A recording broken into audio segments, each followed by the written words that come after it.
예, 오늘의 증시 브리핑 시작하겠습니다. 시장이 되게 강하게 올라갔는데 재료도 있었고 사실 수급 요인이 더 컸던 모습이었죠. 결과적으로 이번 달 코스피가 7% 정도 올라갔거든요.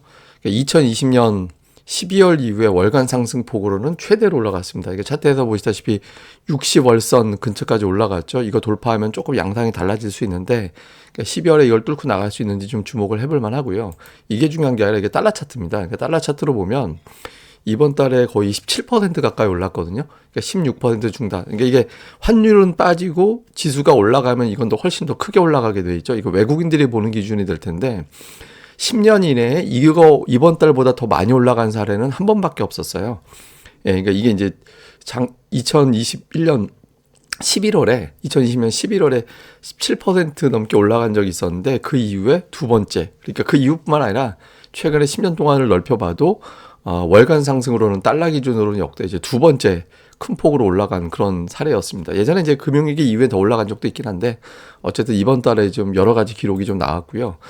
재료는 사실 이렇게 좋지는 않았죠. 왜냐면 파월 의장 연설도 예정되어 있었고 그리고 오늘 경기 침체 경고하는 목소리 되게 많이 나왔었거든요. 뉴욕 라이프 이런 데서는 연준이 인플레이션하고 계속 싸울 거다. 그래서 변동성 리스크 이어질 거야. 그리고 이제 골드만삭스에서는 실적 걱정하고 있고 그리고 이제 뱅크 뉴욕 멜론 은행에서는 이제 내년도 20% 정도 이익 감소할지도 몰라. 그리고 이제 아직 금리가 얼마나 올라갈지 영향을 가늠을 못한다. 이런 이야기가 있었거든요. 근데 반면에 이제 최근에 수급은 괜찮다라는 거예요. 그러니까 최근 들어서 헤지펀드라든가 기관 쪽에서는 주식을 매수하고 있다. 개인 투자들은 5주 연속 매도하고 있다. 근데 어쨌든 저런 악재에도 불구하고 주식시장에 기관과 헤지펀드들이 매수하면서 저런 뉴스 나오면 사실 되게 많이 빠져야 되는데 오늘 미증시가 이렇게 좀 덜 빠졌죠. 그러니까 투자들이 좀 미증시가 부진했지만 겁먹을 필요는 없다. 저런 이야기 나와도 안 빠질 정도면 괜찮지 않나? 그러니까 이런 정서가 좀 있었던 것 같습니다. 그리고 이제 우리 시장에 또 나온 뉴스 보면 사실 이건 별로 안 좋은 거죠. 우리 경기 나쁘다는 얘기잖아요. 산업 생산이 줄고 다음에 소비도 감소하고 있고 그러니까 이렇게 이제 감소하면서 이제 경기에 대한 걱정을 했는데 이걸 조금 상쇄시켜 준 게 중국의 확진자 수가 이틀 연속 감소했거든요. 그러니까 이게 계속 감소 추세로 갈지는 알 수는 없지만 어제 이제 방역을 세게 하지는 않을 것 같다라는 어떤 보도가 나오면서 중국이 결국에는 방역 완화 쪽으로 가고 있구나 이런 걸 이제 메시지로 투자들이 읽었죠. 그러니까 이런 것들이 이제 좀 상쇄시켜주면서 지수가 빠지지 않는 이제 그런 분위기가 만들어졌고 오후에는 이제 지수가 아예 그냥 수급으로 밀고 올라가는데 오늘은 이제 MSCI 리밸런싱이 있는 날이거든요. 그러니까 포트폴리오 비중 이렇게 조절하고 하는 날이라서 이게 이제 때로는 매수로 가동이 되면 이제 지수를 재료와 무관하게만 끌어올리는 그런 현상이 나오게 됩니다. 그래서 오늘 오후에 이제 지수가 상승폭이 커진 거는 아마 제가 보기에는 어떤 이런 수급 이슈 이런 것들이 좀 더해진 게 아닌가 싶습니다. 실제로 보면 별다른 재료 없는데 외국인들이 1조 원 매수할 리가 없잖아요. 외국인 투자들이 대량으로 매수를 했고 평소 매수 매도의 합이 이제 보통 활발할 때 한 4조 원 정도 되거든요. 근데 오늘은 11조 원에 육박했잖아요. 그러니까 이거는 수급 이슈가 있었다라는 거죠. 그러니까 MSCI 리밸런싱이 오늘 시장을 지배한 가장 강력한 재료 중에 하나였다. 이거를 우리가 이제 볼 수 있는 대목이죠. 그래서 사실 오늘 외국인들 매수 종목의 의미 두기는 애매합니다. 근데 어쨌든 제가 늘 말씀드리는 빅4, 그러니까 이제 삼성전자, LG에너지솔루션, 삼성 SDI, 하이닉스가 전부 매수해 있고 대형주 다 매수인데 이거는 수급이 이렇게 붙은 날이라 이거 외국인들이 매수해서 엄청난 의미가 있어 이렇게 할 정도는 아닌 것 같고요. 기관도 마찬가지입니다. 왜냐하면 외국인들이 사면 반대쪽을 기관이 주게 되니까. 근데 이제 매수한 종목들은 기관은 리밸런싱하고 상관없이 이제 매수한 종목들이 있을 거잖아요. LG전자라든가 현대 로템이라든가 지주 그 금융주들 이런 것들을 좀 부지런히 담는 이제 그런 모습을 좀 보인 게 특징이었습니다. 코스닥 쪽에서는 2차 전지 이제 좀 담는 그런 모습이 있었고요. 그다음에 셀트리온 같은 종목군들을 좀 일부 담았고 HLB라든가 이런 종목도 공매도가 상당히 많은 종목인데 이거는 공매도를 이겨내는 건지 한번 좀 주목해 볼 필요가 있습니다. 그 외에는 그러니까 업종을 담았다라기보다는 골라 담는 그런 형태를 보였고 매도에서도 약간 이제 그런 특정 업종을 판다 이런 건 없었어요. 근데 2차 전지를 양 주체가 다 대형 2차 전지를 좀 담아내는 게 특징이었습니다. 그리고 오늘 엔터주가 좀 부진했는데 엔터주에서 SM 담고 JYP를 판다든가 이런 형태로 좀 엇갈리는 그런 형태를 좀 보였습니다. 그래서 특정한 업종에 집중하는 모습이 오늘 감지된 건 없었다. 이게 종목별 대응했다. 이렇게 보시면 되겠습니다. 자, 이외 이슈를 보면 오늘 미증시는 애플 때문에 빠졌다라고 저는 보거든요. 그러니까 지금 애플이 이번 주에 3일 연속, 그러니까 거의 매일 빠지고 있잖아요. 그래서 애플이 돌아서고 플러스 테슬라가 돌아서고 이런 구도가 만들어져야 이제 나스닥이 살아나면서 우리 증시에도 좀 유리한 그런 상황이 만들어질 수 있거든요. 그러니까 애플이 저런 어떤 눌림, 오늘 뭐 보고서라든가 이런 것들이 나쁘게 나온 건 없었는데 어쨌든 이 종목이 살아나야 지금 미국은 다우는 괜찮은데 나스닥은 무진한 형태가 되고 있잖아요.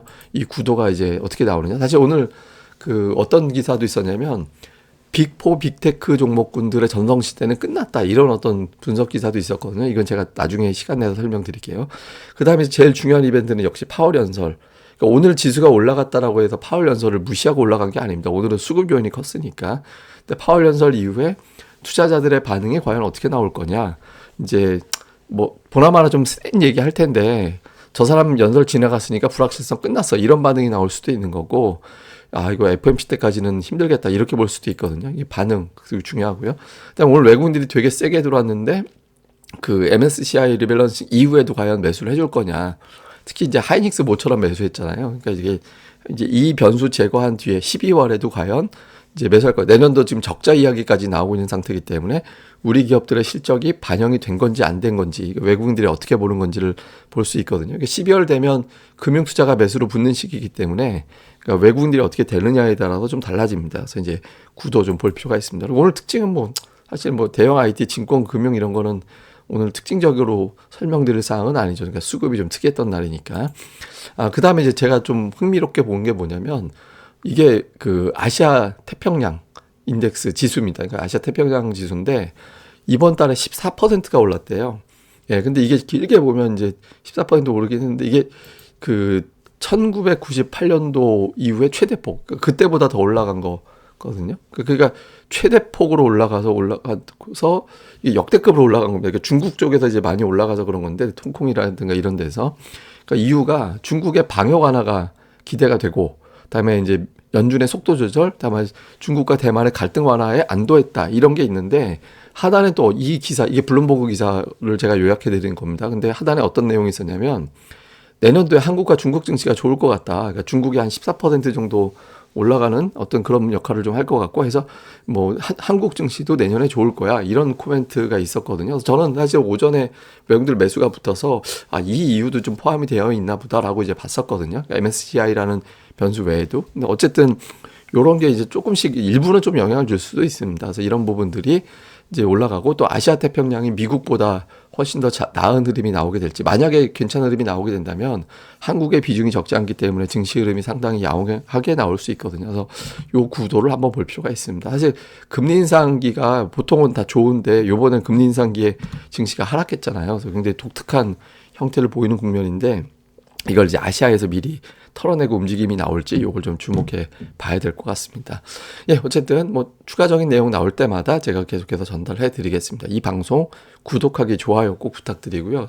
아, 그리고 이제 카페에서 독립리서치라는 기업 분석하는 컨텐츠를 런칭하기 전에 등급하고 상관없이 다 보실 수 있도록 할 거고, 이번 주에 컨텐츠 3개가 올라옵니다. 기업 분석 하나, 다음에 기술 분석. 기술 분석은 차트 분석이 아니라 특정 산업의 기술, 뭐 바이오 또는 뭐 자동차, 반도체, 그 관련된 특정 산업의 기술이 있잖아요. 예, 그 기술이 어떤 기술인지를 갖다 풀어서 설명드리는 보고서가 올라올 거고, 그 다음에 이제 동영상 강의도 올라올 거고 하니까 이제 다 체험하실 수 있을 때 좀 편안하게 한 번씩 보시면 도움이 되니까 네이버에서 고릴라 리서치 검색하시면 됩니다. 많은 방문 부탁드립니다. 감사합니다.